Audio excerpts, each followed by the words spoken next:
everyone. Online classes, class 10th, subject science, chapter 9, part 4th, species, jati udbhav.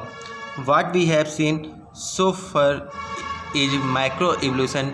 That means that the changes are small, even thought where they are significant.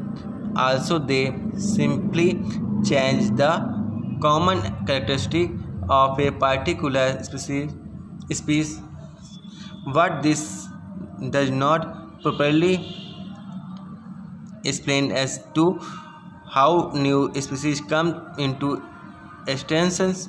That can be said to have happened only if this group of beetles we are thinking about splits into two populations that cannot reproduce with each other. When this happens, they can be called two independent species. So can we extend the reasoning we have used above to explain such speciations? अब अभी तक हमने जो भी कुछ भी समझा वह सूक्ष्म विकास था। इसका अर्थ है कि यह परिवर्तन बहुत छोटे हैं, यद्यपि महत्वपूर्ण हैं। फिर भी यह विशिष्ट स्पीशीज की समिष्टि के समान लक्षणों स्वरूप में परिवर्तन लाते हैं, परंतु इससे यह नहीं समझा जा सकता कि नई स्पीशीज जाति का उद्भव किस प्रकार होता है। यह तभी कहा जा सकता है जबकि भृगों का यह समूह जिसकी हम चर्चा कर रहे हैं दो भिन्न समष्टियों में बट जाए तो आपस में जनन करने में असमर्थ हो। जब तक यह स्थिति उत्पन्न हो जाती है तब हम उन्हें दो स्वतंत्र स्पीशीज कह सकते हैं। तो क्या हम उन कारणों का विस्तारण करें जिसका जिक्र हमने ऊपर किया है और स्पीशीज की उत्पत्ति के सिद्धांत को समझने का प्रयास किया है। Consider that what would happen if the bushes the beetles feed on are spread widely over a mountain range. The beetles population become very large as a result, but individual beetles feed mostly on a few nearby bushes throughout their lifetime. They do not travel far, so in this hang protein population of beetles there will be subpopulations in neighborhoods. Since male and female beetles have to meet for reproduction to happen, most reproduction will be within this subpopulation. Of courses and essential adventures beetles might go from one side to another, or a beetle is picked up by a crow from one side and dropped in the other side without being eaten. In either case, the migrant beetles will reproduce with the local population. Thus, this will result in the gene of the migrant beetle entering a new population. This kind of gene flow is bound to happen between populations that are partly but not completely separated.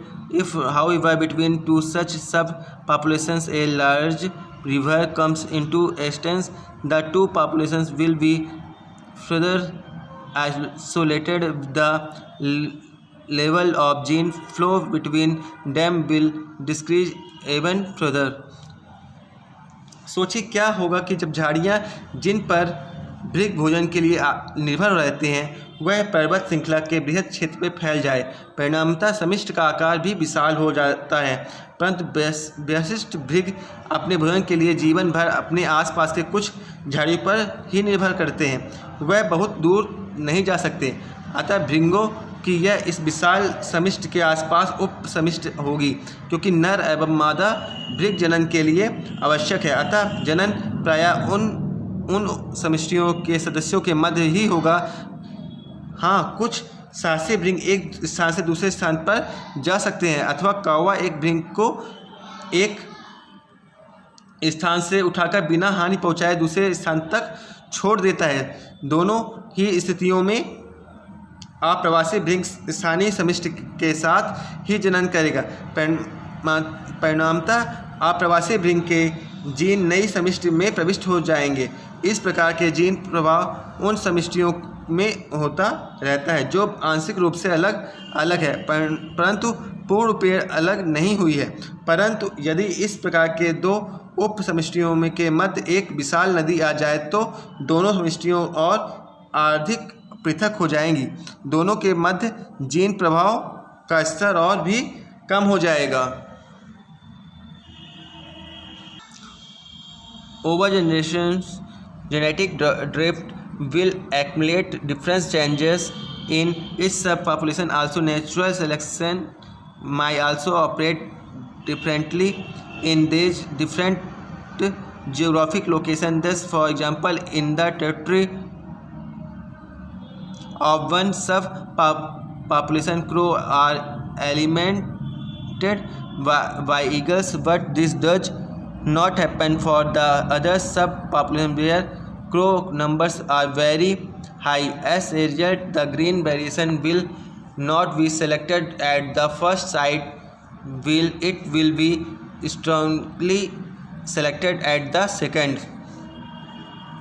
उत्तरोत्तर पीढ़ियों में आनुवंशिक विचलन प्रत्येक उपसमिष्टि में विभिन्न परिवर्तनों का संग्रह हो जाएगा। भौगोलिक रूप से विलग इन समष्टियों को प्राकृतिक चयन का तरीका भी भिन्न होगा। अतः उदाहरण के लिए एक उपसमिष्टि की सीमा में उकाब चील द्वारा कौवे समाप्त हो जाते हैं, परंतु दूसरी उपसमिष्टि में यह घटना नहीं होती जहाँ पर कौवे की संख्या बहुत अधिक है। परिणामतः पहले स्थान पर भृंगों की हरा रंग लक्षण का प्राकृतिक चयन नहीं होगा, जबकि दूसरे स्थान पर इसका चयन हो जाएगा। Together the process of genetic drift and natural selection will result in these two isolated subpopulations of beetles becoming more and more different from each other. Eventually, members of these two groups will be incapable of reproducing with each other even if they happen to meet. भृंगों की इन पृथक उप समष्टियों में आनुवंशिक विचलन एवं प्राकृतिक वर्ण का संयुक्त प्रभाव के कारण प्रत्येक समष्टि एक दूसरे से अधिक भिन्न होती जाती हैं।